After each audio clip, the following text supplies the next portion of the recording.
Well, what's happening in Ukraine? The war is escalating. Ukraine is suffering bitterly. Huge number of casualties. The Ukrainian army has been apparently virtually destroyed now.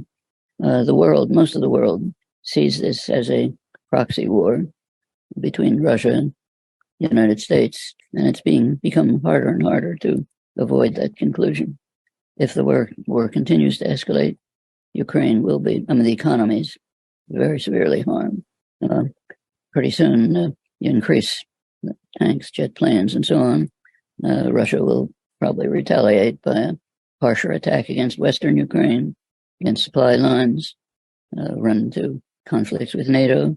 U.S. policy in Ukraine remains stable. The war must continue in order to severely weaken Russia. That's policy. Britain, which is a virtual satellite of the United States now, Britain and the United States actually intervened directly last March and April to urge Ukraine not to move towards negotiations. And negotiations were going on with Russia under Turkish auspices. They broke down. We don't know exactly why, but Britain and the U.S. were very clear that we're not ready for negotiations. No, still not. The official stand remains fight the war to severely weaken Russia. If you think about it, just from a practical point of view, it's kind of sadistic, but you look around, almost the entire world is suffering from this. Ukraine most, but Africa, Asia, curtailment of food and fertilizer shipments having a big effect. Europe is declining, even moving towards deindustrialization because of the breaking of its natural trade, commercial relations with Russia. All over the world decline, one exception. The U.S. is doing brilliantly. It's degrading the forces of its enemy at very low cost. Fossil fuel companies are just euphoric with the huge profits that come. It's very successful in many ways.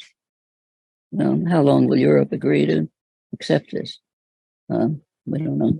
We do know what's happening in the global south. They're just refusing to participate.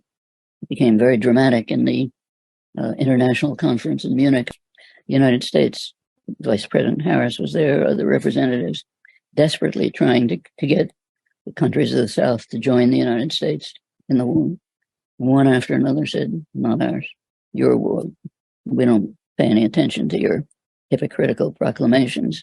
We know exactly what they mean. We've suffered from your savagery for centuries. Stop lecturing to us. Just laugh at it. We're not going to take part in this. We're going to make our own commercial and other arrangements with Russia, and particularly with China. You don't like it? Too bad. Even long-time U.S. allies like Colombia simply flatly refused.